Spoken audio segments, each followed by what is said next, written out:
할렐루야. 반갑습니다. 잘 오셨습니다. 잘 왔어요.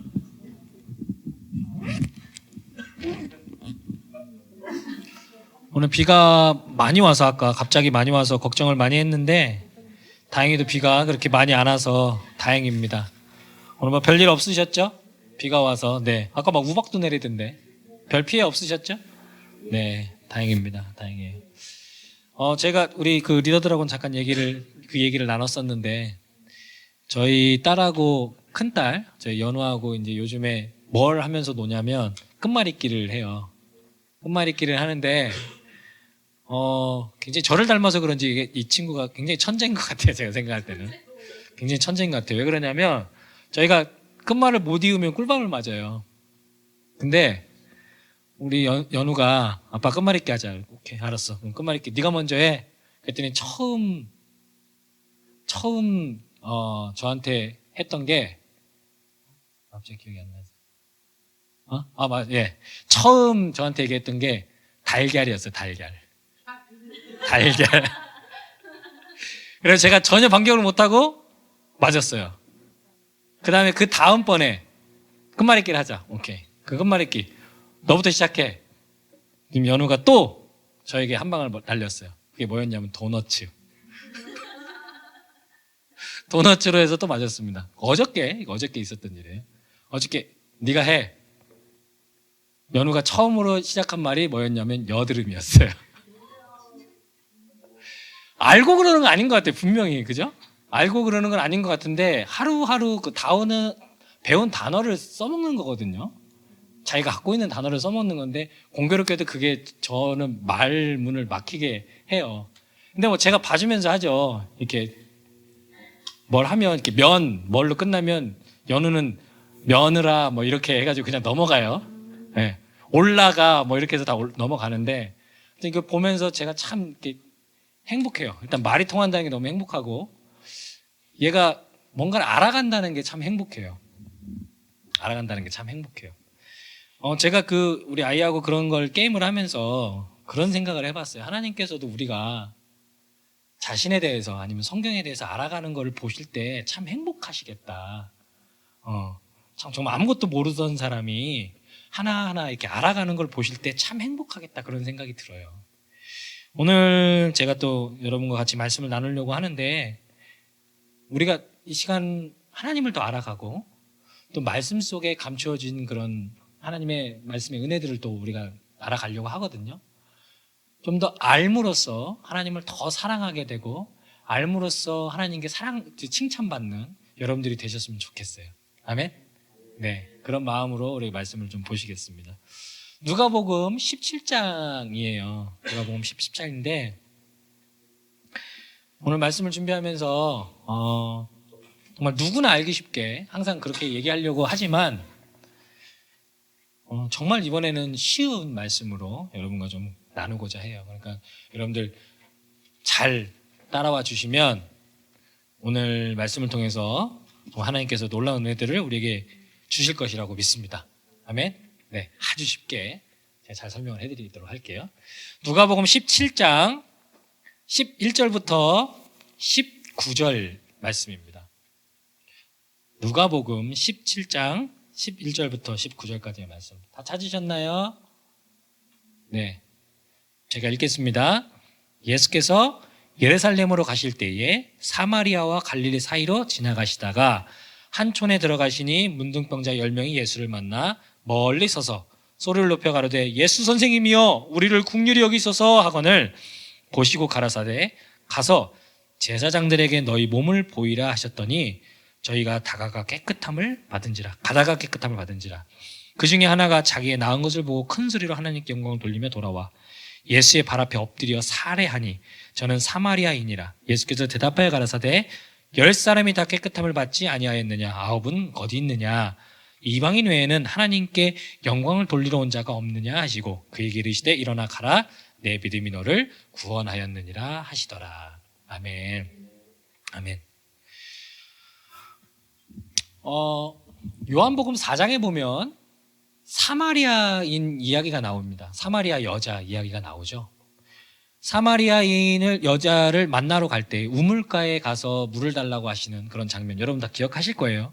우리가 성경 공부 시간에 또 성경 공부를 했었는데 그 사마리아의 여인을 만나러 가실 때에 주님께서 굳이 사마리아를 거치지 않으셔도 됐는데 거기를 지나가신단 말이에요.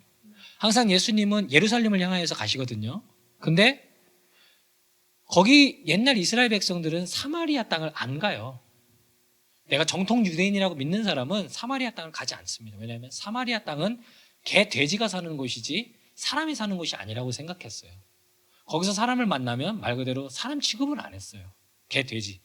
왜 그랬냐면 사마리아인 사람들이 예전에 아수르라는 나라가 이스라엘을 이렇게 침범했을 때에 그들과 더불어 화친을 맺고 그들과 더불어 이렇게 결혼도 하고 그래서 정통성을 잃어버렸어요. 그 지역의 사람들이.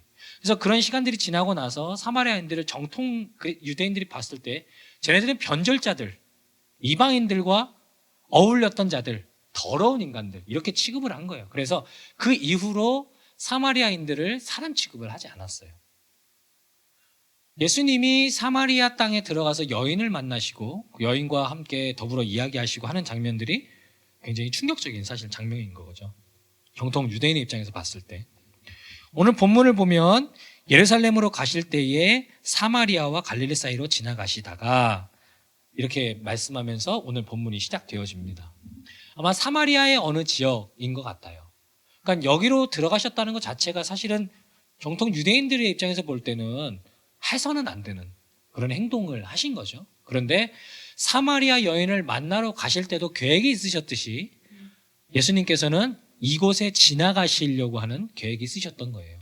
그것은 우리가 오늘 본문을 통해서 배웠지만 어떤 한 사람을 만나기 위해셨었습니다. 자, 근데 오늘 본문의 주인공인 이 10명의 문둥병자들이 등장을 해요. 여러분 아시는 것처럼 문둥병자는 하늘로부터 저주받은 사람들이라고 생각되어졌어요.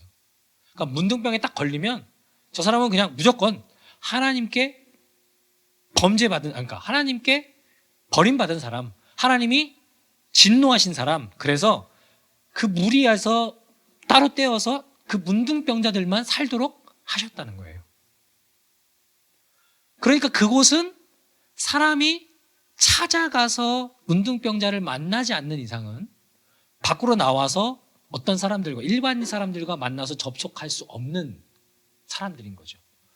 자, 그런 의미에서 봤을 때 오늘 예수님께서 이 사마리아인 땅을 지나가시면서 우연히 이 문둥병자들을 만난 것이 아니라 하나님께서 문둥병자들이 살고 있는 어떤 촌에 들어가셨다라고 볼 수 있는 거죠. 그것을 증거하는 구절이 뭐냐면 10명의 문둥병을 만났다는 거거든요. 그때 당시 유대인 문둥병자들이 살도록 하기 위해서 자기네들끼리 도망도 못 가게 하고 어떤 비상시에 문제가 생겼을 때 해결해 주기 위해서 10명의 사람을 하나의 팀으로 묶어요. 그래서 10명이 같이 다니게 되어져 있어요. 그러니까 그 10명의 문둥병자들이 예수님의 눈에 발견되어진 거죠.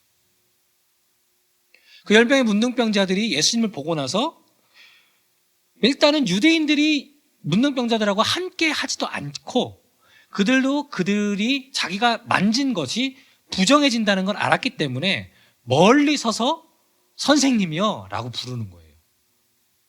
들을 수 있도록 예수님 부르는 거죠. 예수님께서 그들 가운데 나가셔서 지금 오늘 본문에 나오는 이 이야기를 진행해 나가시는 거예요. 자, 10명이 예수를 만나 멀리 서서 소리 높여 가로되 예수 선생님이여 우리를 긍휼히 여기소서 하거든. 보통은 예수님 병을 고쳐주세요 라고 하는 게 맞지만 이들이 병을 고쳐달라고 하지 않고 뭐라고 하고 있죠 지금? 자기들을 긍휼히 여겨달라고, 불쌍히 여겨달라고 그러죠. 왜 그럴까요? 왜 그럴까요? 왜 그럴까요? 제가 앞에서 설명드렸어요. 문둥병은 단순한 질병이 아니에요. 하나님께 버림받았다라고 하는 표시인 거예요. 그들이 문둥병이 왔을 때 나는 하나님께 버림받았구나, 하나님이 나를 미워하시는구나, 하나님께 나는 진노의 대상이구나 이렇게 생각을 하는 거예요. 그러니까 병을 고쳐달라는 게 아니라 하나님과 끊어진 관계를 회복시켜 달라고. 그러니까 나를 불쌍히 여겨 달라고 얘기하는 거예요. 나는 하나님께 버림받았으니, 나는 하나님께 떨어져 있으니, 나는 하나님으로부터 미워하는 대상이 됐으니 저희를 불쌍히 여겨주십시오라고 기도하고 있는 거예요. 예수님께서 그들을 보셨다고 했습니다.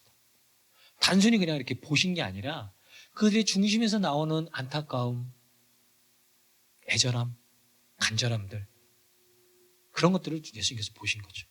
그리고 나서 가서 제사장에게 몸을 보이라고 얘기하십니다. 문둥병이 제사장을 만나야 되는 건 딱 2번 있어요. 그건 뭐냐면 맨 처음에 문둥병을 선고받을 때, 문둥병이 나았구나, 지금 네 몸에 문둥병이구나, 문둥병에 걸렸다고 선언을 하고 진 밖으로 쫓아낼 때, 마을 밖으로 쫓아낼 때 제사장의 허락을 받습니다.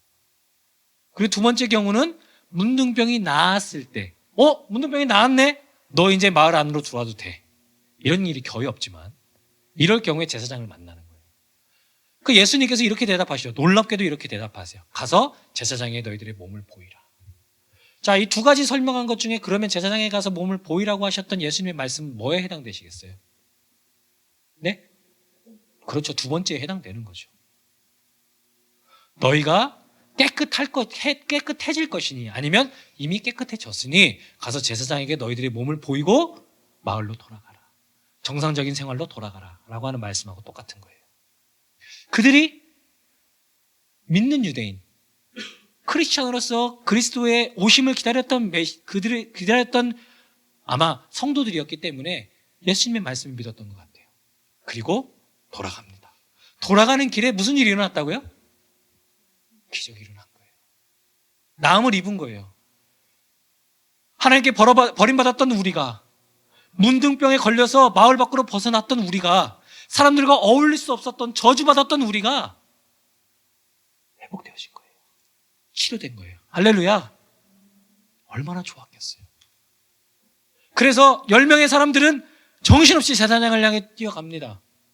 그러다가 유독 1명이 생각난 거예요. 맞아. 이게 중요한 게 아니야. 돌아와서 예수님께 나옵니다. 그 중에 하나가 자기의 나은 것을 보고 큰 소리로 하나님께 영광을 돌리며 돌아와 예수의 발 앞에 엎드려 살해하니 저는 사마리아인이라. 10명이 다 제사장에게 가서 자기의 몸을 보여주고, 저 이제 나았습니다. 저는 이제 저주로부터 해방되었어요. 하나님이 저를 이제 다시 사랑하신답니다. 이제 저는 하나님의 백성이 되었어요. 이렇게 선언 받고 가족들에게 돌아가서 여보 나 나았어, 얘들아 나 나았다, 이렇게 하기 전에 1명이 돌아가서 예수님께 큰 소리로 하나님께 영광 돌리며 감사합니다, 감사합니다, 정말 감사합니다 라면서 살해하는 거예요. 얼마나 훈훈합니까? 이 이야기가 얼마나 훈훈해요. 그런데 이 이야기 끝에 예수님께서 사마리아인에게 의문을 제시하세요. 10명이 치료받았는데 왜 너만 왔니? 왜 너만 왔니? 이 이방인 외에는 하나님께 영광 돌리는 자가 없느냐? 누구한테 얘기하시는 거예요 지금? 제자들 들으라고 얘기하는 거예요. 이 이방인 외에 하나님께 영광 돌리러 온 자가 없느냐? 이거 어떻게 된 거야? 왜 1명만 다시 나한테 돌아왔어? 왜 1명만 이렇게 하나님께 영광 돌리는 거야? 9명의 사람들이 제사장에게 갔어요. 잘못인가요? 잘못이에요? 예수님께서 제사장에게 가라고 그러셨잖아요. 제사장에게 갔어요. 그게 뭐가 잘못됐어요? 그렇지 않아요? 예수님의 질문이 약간 좀 이상하게 보이지 않으세요? 좀 자연스럽다고 여러분 느껴지세요? 야, 너 왜 안 가고 제사장에 갔어? 이렇게 얘기하실 수도 있고. 그렇죠? 너 왔네? 야, 그래. 야, 넌 그래도, 야, 참. 그래, 내가 너를 보니까 참 좋다, 기분이. 그래, 괜찮아. 살해 안 해도 돼. 괜찮아, 괜찮아. 얼른 너도 가, 얼른 가. 뭐, 이럴 수 있으신 거잖아요. 그죠? 근데 왜 굳이 9명의 이야기를 언급하시면서 이 한 사람에게 더 초점을 맞추실까요? 그냥 그들은 몸이 씻어졌고 믿음으로 나아갔고 몸이 회복되어져서 제사장에게 간 것뿐인데요. 예수님께서 뭘 말씀하고 싶으신 걸까요? 이 본문을 통해서 우리에게 말씀하시고자 하는 바가 뭘까요? 우리 그것을 좀 생각해 봤으면 좋겠어요. 이 사건 지금 어떻게 이루어졌는지 여러분 대략 아시겠어요? 이런 상황들이 지금 어떤 상황인지 대략 아시겠어요? 어렵나요? 어렵지 않죠? 쉽죠? 의민아 다 이해됐지?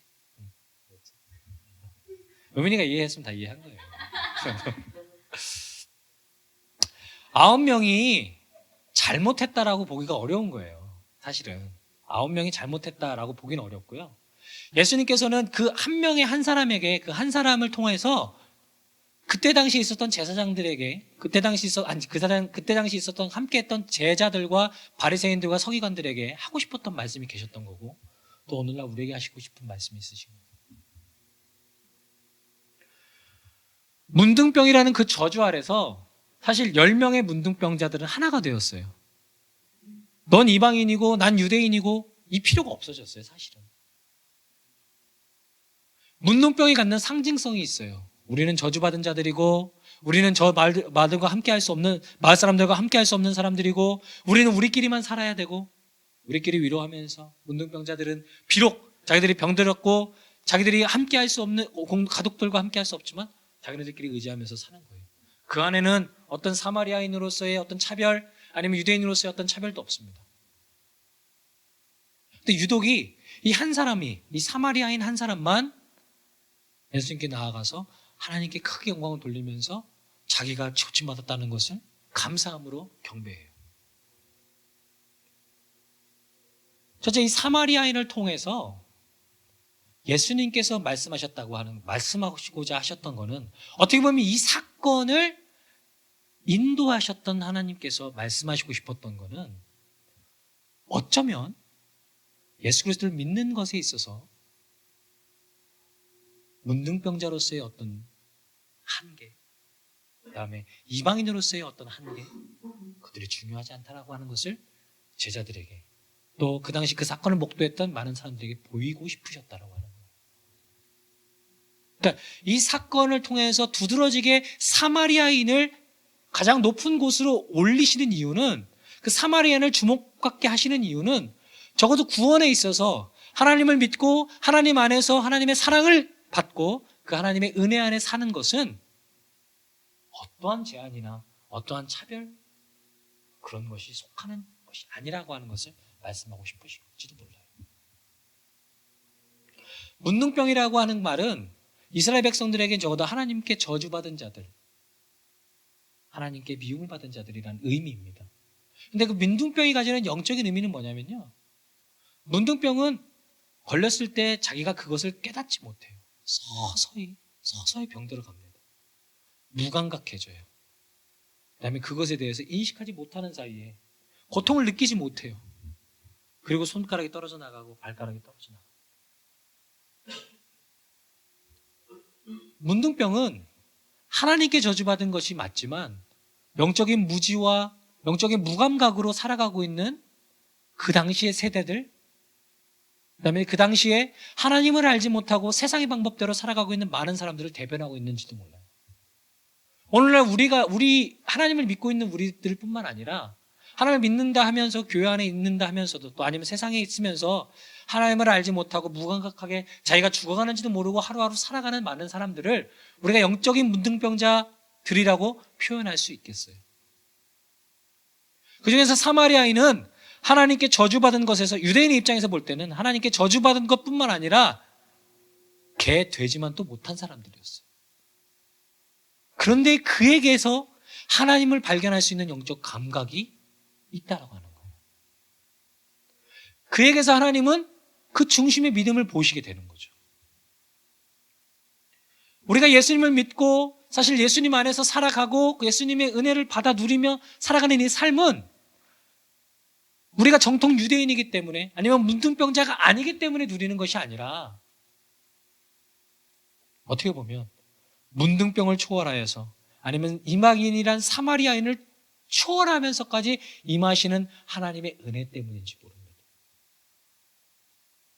혹 우리가 하나님의 은혜를 받은 자, 하나님의 사랑을 받은 자에 대한 자부심이 너무 큰 나머지 받지 못한 많은 사람들을 긍휼의 마음으로 보는 것이 아니라 비교의 대상으로, 나는 받았는데 너는 받지 못했던 사람이다.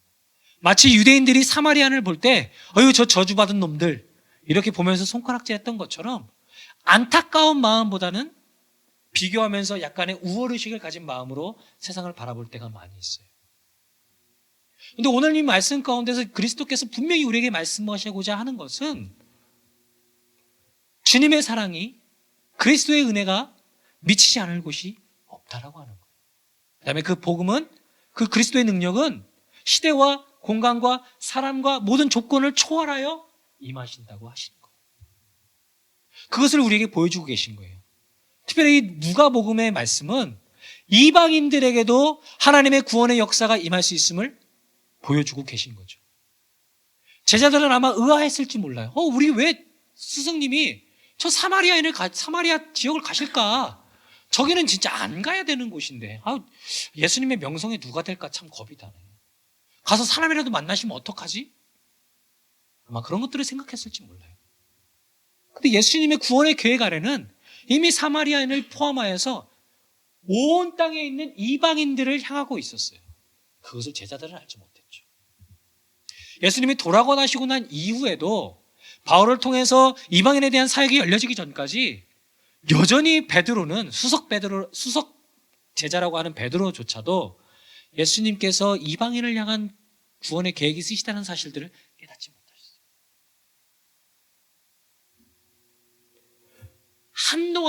한참이 지나서야 하나님께서 이방인에게도 구원을 베푸신다는 사실들을 깨닫습니다. 오늘날 우리도 마찬가지예요. 이제 우리는 이방인이라는 개념은 없죠. 이제 예수님을 믿고 안 믿고의 차이만 있을 뿐이에요. 경계만 있을 뿐입니다. 그런데 하나님의 구원의 사역은 그 어느 것에도 제한이 없다는 거예요.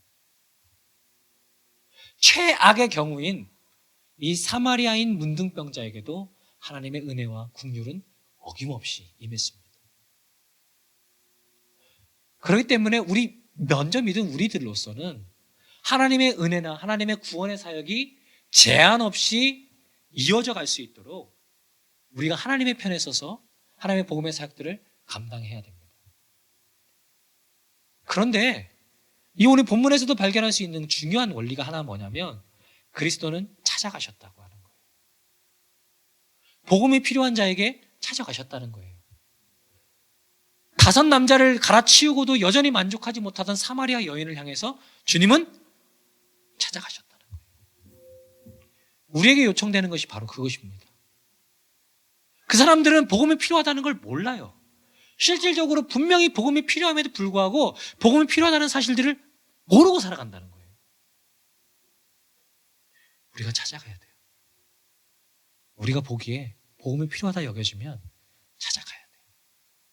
그것이 그리스도의 선교입니다. 하나님의 선교예요. 하나님의 복음 전도의 방법입니다. 오늘 그 말씀을 제자들에게, 또한 이 사건을 경험하고 읽고 있던 그 이후의 독자들에게, 또한 오늘날 이 말씀을 읽는 우리들에게 하나님 주시고자 하시는 거예요. 하나님의 복음이 전파되어져야 한다. 사람과 공간과 시간을 초월하여서 하나님의 복음 사역은 지속되어져야 한다. 그 말씀들 여러분 기억하셨으면 좋겠어요. 그런가 하면 두 번째 주님께서 주시고자 하는 말씀은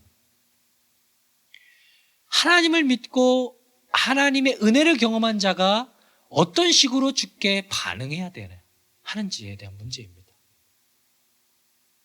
오늘 본문의 말씀을 보면 이 사마리아인의 그 모습이 참으로 아름답게 보여집니다. 여러분 그렇지 않으세요? 근데 이게 사실은 너무 당연한 거죠. 그렇지 않아요? 너무 당연한 일 아닌가요? 왜 그러냐면 우리가 어떤 사람에게 사랑을 받았다면, 어떤 사람에게 은혜를 받았다면, 어떤 사람에게 호의를 받았다면 당연히 그것에 대해서 감사하고 사례를 하는 것이 맞는 일이에요. 인간된 도리로서 당연히 그렇게 해야 하는 거예요. 오늘 저는 적어도 이 본문 가운데서 물론 제사장들을 향해서 간 9명의 그런 모습들도 자연스럽게 보이지만 이 사마리아인의 모습을 보면서 마음 한편이 참 따뜻해짐을 느꼈어요. 억지스럽지 않은 자연스러운 신앙의 모습들이 드러나게 된 거죠. 하나님께 큰 소리 외쳐 영광을 돌리며 예수의 발 앞에 엎드려 살해하니. 이 모습이 참 아름답게 보이면서 참 자연스럽게 보여요. 예수님을 통해서 내 믿음이 너를 구원하였느니라 라고 하시는 그런 말씀의 고백들로 미루어 봤을 때 이 사마리아인은 분명 구원받은 자임에 틀림없어요. 그러면 앞에 9명은 구원받지 않았느냐? 그렇지 않다는 거죠. 문둥병이라는 상징성을 생각했을 때, 그리고 전인적 치유라는 성경의 큰 전체적 개념으로 봤을 때 몸만 구원시키시고 구원하지 영혼은 버리셨다라고 하는 이야기가 설득력이 없어요. 그래서 앞에 9명 또한 분명 구원받은 백성임에는 틀림없습니다.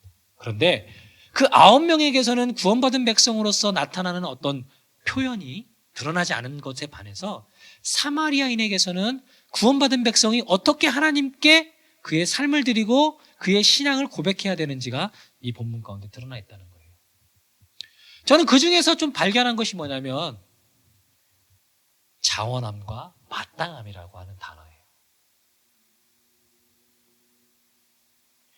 예수님을 믿으면 우리가 성경에서 말하는 것, 그 다음에 어떤 강단에서 목사님들께서 말씀하시는 것들이 다 종합되어져서 저희들 마음 가운데서 어떤 하나의 작은 어떤 그 것들이 나름대로의 어떤 신념들이 생겨지게 되죠. 적어도 하나님을 믿는다면 이렇게 살아야 된다. 적어도 하나님을 믿는다면 우리가 이것은 하지 말고 이런 것들은 해야 된다라고 하는 것들이 여러분의 마음 가운데 이미 제가 말씀드리기 이전에 여러분 가운데서 정립되어져 있으실 거예요. 예수를 믿는다는 것은, 그리고 우리를 구원하신 그리스도께 우리의 삶을 드리며 하나님께 예배한다는 것은 다른 것이 아니라 마땅히 해야 될 일을 하는 것이라고 정의하고 싶어요. 오늘 이 사마리아인은 마땅히 해야 될 일을 한 거예요. 그죠? 당연히 해야 될 일을 한 거예요. 그리스도가 자기 인생 가운데 찾아오셔서 자기를 구원하셨어요. 그리고 문둥병을 치유해 주셨어요. 그러면 감사합니다. 정말 감사합니다. 이 은혜를 어떻게 갚지요? 이렇게 고백하는 게 당연한 거예요. 대단한 걸 얘기하는 게 아니에요. 평생 주님을 위해서 살겠습니다. 나의 온 재산을, 내 병을 고쳐주셨으니 내 온 재산을 주님께 드리겠습니다라고 고백하고 있지 않아요. 하나님께 영광을 돌리며 살해하고 그 발 앞에 엎드렸다라고 하는 성경은 기록하고 있습니다. 저는 이게 큰일 같이 안 보여요. 우리가 할 수 있는, 아니면 어쩌면 우리가 지금 하고 있는 일이 아닐까 생각이 듭니다. 예수를 믿는다는 건 마땅히 해야 되는 일을 하는 것인 줄로 믿습니다. 오늘 이 사마리아인에게 주님께서 기뻐하셨던 것은 그 사마리아인의 모습을 보고 마음에 기쁨이 있으셨던 이유는 열의 9은 마땅한 일을 하고 있지 않기 때문인지도 모르겠어요. 여러분 가운데 예수를 믿으면 마땅히 해야 되는 일이 무엇이 있으십니까? 뭐가 있나요? 자유롭게 한번 얘기해 보세요. 예수를 믿으면 마땅히 해야 되는 일. 예배 드려야죠. 마땅히. 그죠? 마땅히 예배 드려야 되죠. 또요? 뭐 말해 보세요. 뭐가 있을까요? 마땅히 전도해야죠. 또요? 얘기해 보세요.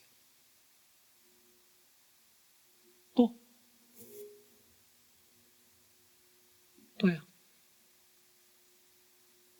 아마 우리 연우한테 물어보면 엄마 말을 잘 들어야 된다고 얘기할 거예요. 예수님을 믿으면 싸우면 안 돼요. 그죠? 그 다음에 말씀 잘 들어야 되죠. 또요? 뭐 헌금 생활도 잘해야 될 거고요.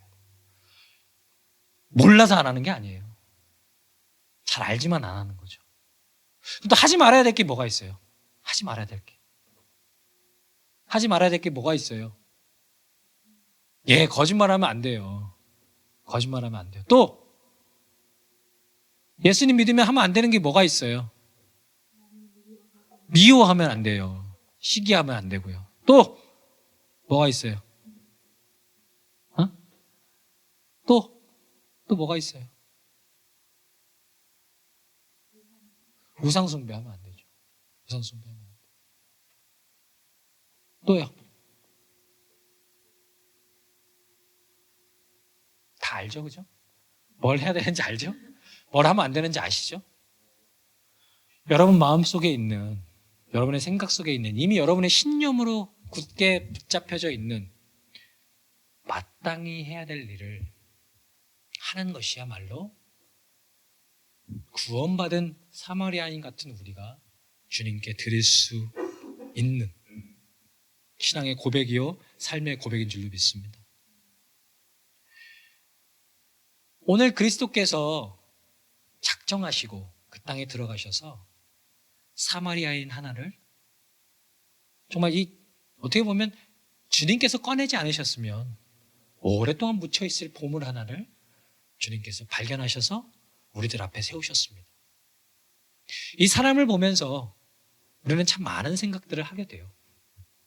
하나님의 구원의 사역의 깊이와 넓이와 높이를 우리는 이해할 수 있게 됐습니다. 또한 구원받은 사람이 마땅히 하나님께 사랑받은 자가 주님께 드려야 될 신앙인의 자세가 어떠해야 하는지를 우리가 배웠습니다. 이 두 가지 절대 잊어버리지 않으셨으면 좋겠어요. 우리는 영적인 문둥병자들입니다. 때로는 하나님을 안다 하면서도 하나님을 알지 못하고 세상에 쓰며 살아가고 하나님을 아는 것 같지만 하나님을 모르고 살아가요. 서서히 그것이 문둥병처럼 우리 몸에 전염되어서 우리의 몸에 썩어가고 우리 몸 안에서 떨어져 나갑니다. 그런 문둥병을 치유하기 위해서 그리스도 예수께서 우리의 삶 가운데 찾아오셨어요. 그리고 우리를 깨끗게 하셨습니다. 깨끗함 받은 우리가 오늘 이 사마리아인처럼 마땅히 해야 할 것을 주님께 드리고 마땅히 살아야 되는 모습대로 그렇게 살아감으로써 그 일을 하러 오신 예수님의 마음을 흡족하게 해드리고 만족하게 해드렸으면 좋겠어요. 그런 사람들이 되어졌을 때에 비록 우리의 모습이 썩어 문드러져 냄새나는 문둥병자의 모습이라 할지라도 치유받은 문둥병자, 그리스도의 향기가 나는 하나님의 사람들이 되어지지 않을까요? 모두 다 그런 사람들이 다 되셨으면 좋겠습니다. 아멘.